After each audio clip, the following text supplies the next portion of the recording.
Welcome to the Weekly Reel. Monica and John guide you through cinema, past, present, and future. You hear stories from early Technicolor experiments, the dawn of surround sound, and current virtual production stages. They break down filmmaking breakthroughs, industry trends, and the ideas shaping tomorrow's screens. Settle in, press play, and enjoy your front row seat to movie history and innovation.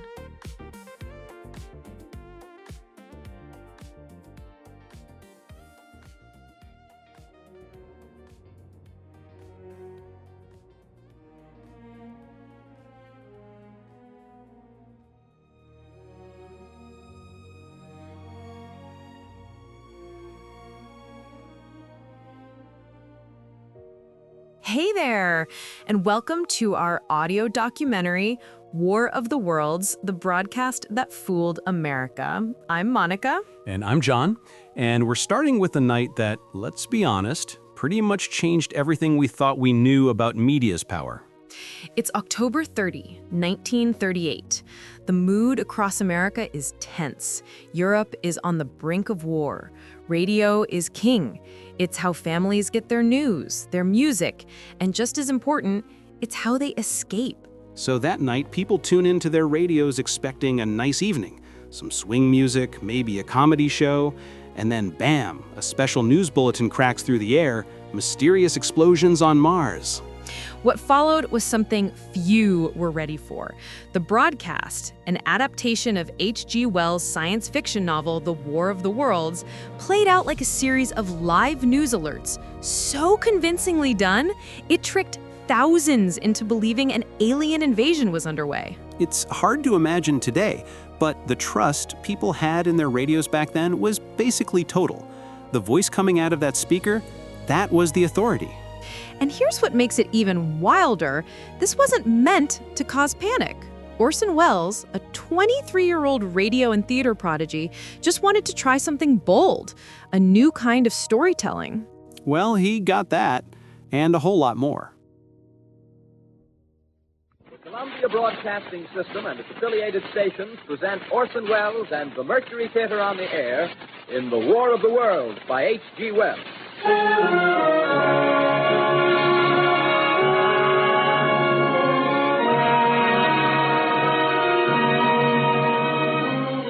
So, how did a radio play cause mass hysteria?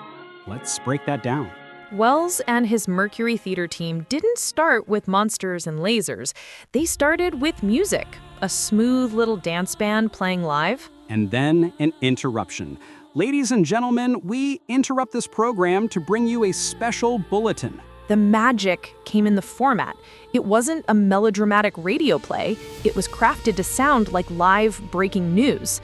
There were eyewitness accounts, scientists giving live updates, and subtle shifts in tone that made it all the more believable. People didn't hear a story. They heard reality unraveling in real time.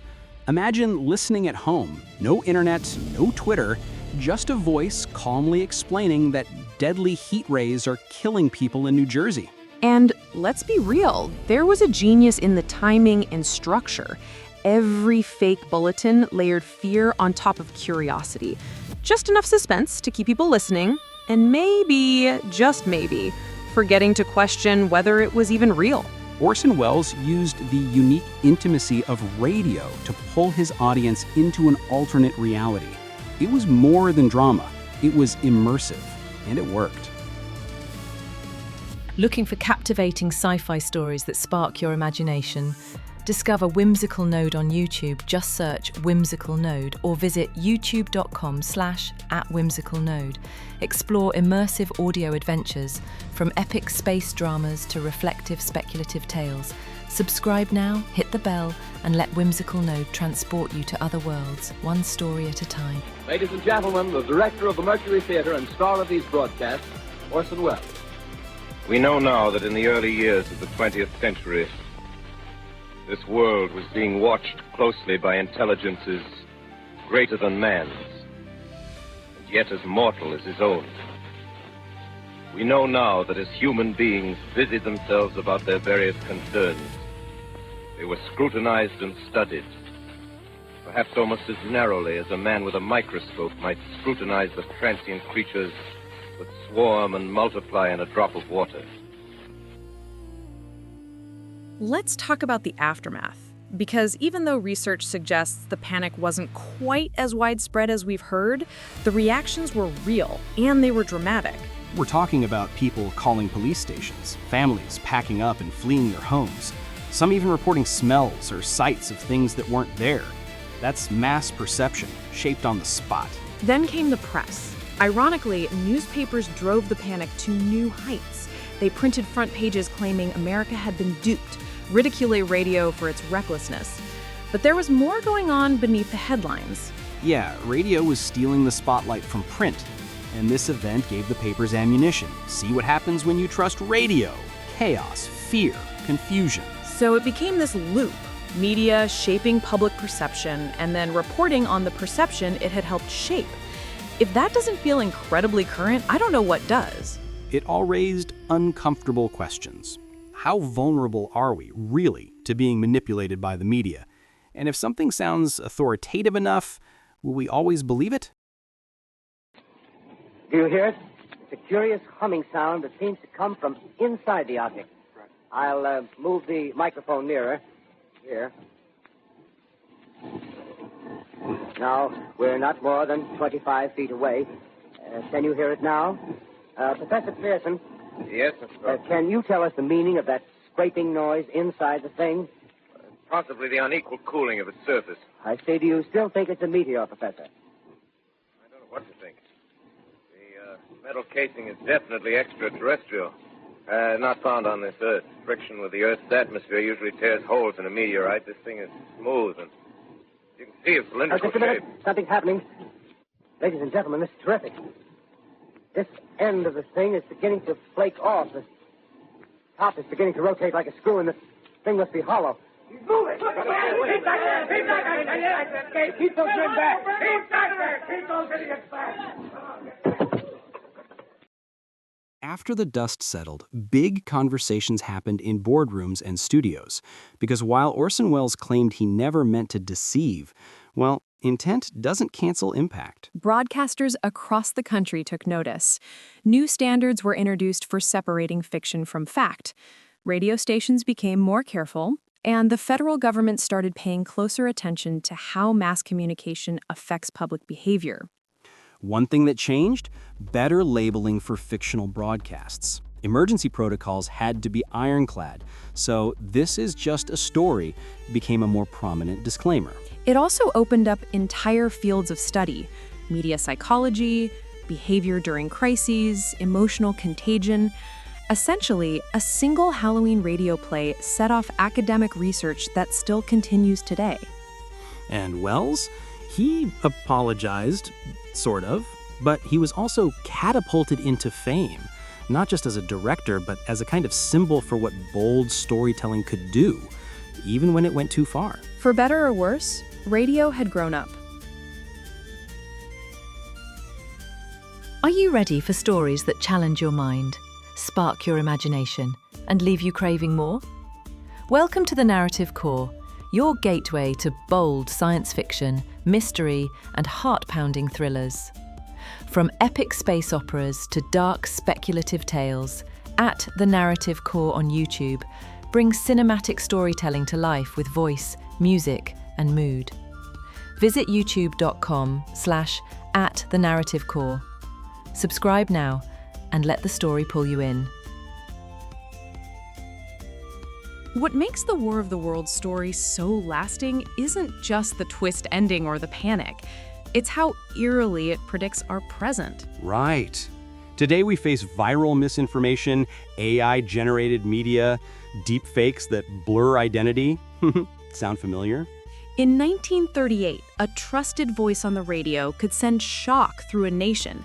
Now it's a tweet or a video that looks real enough to fool 500,000 people before any fact check catches up. The difference is scale, but the core issue, still the same.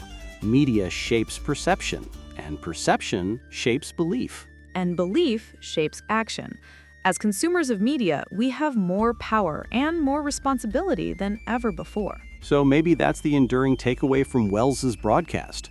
Storytelling is powerful, but without trust, transparency, and media literacy, it can also be dangerous.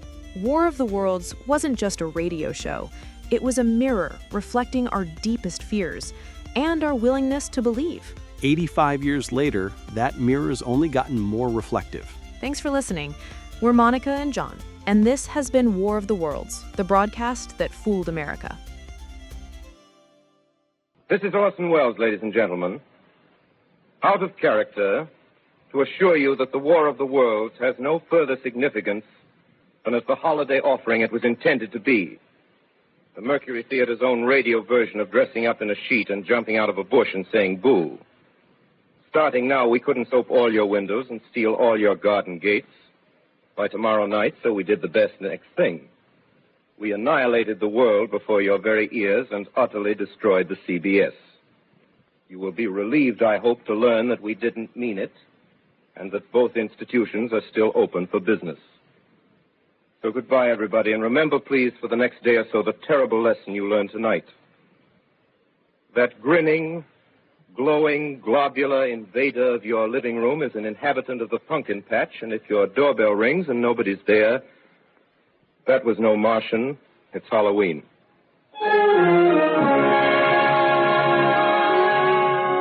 Tonight, the Columbia Broadcasting System and its affiliated stations coast to coast has brought you The War of the World by H.G. Wells, the 17th in its weekly series of dramatic broadcasts featuring Orson Welles and the Mercury Theater on the air.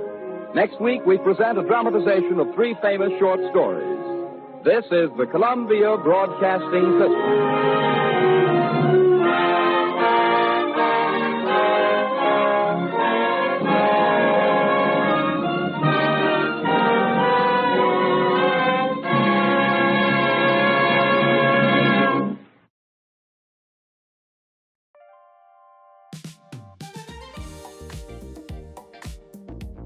Thank you for listening and watching.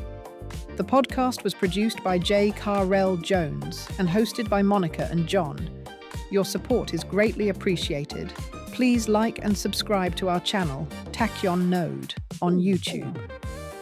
Our show plays on the Tachyon Node space radio station, tachyonnode.space, every Tuesday 5 a.m. and 8 p.m., and on Sundays at 10 a.m. Pacific. Until then, watch this space.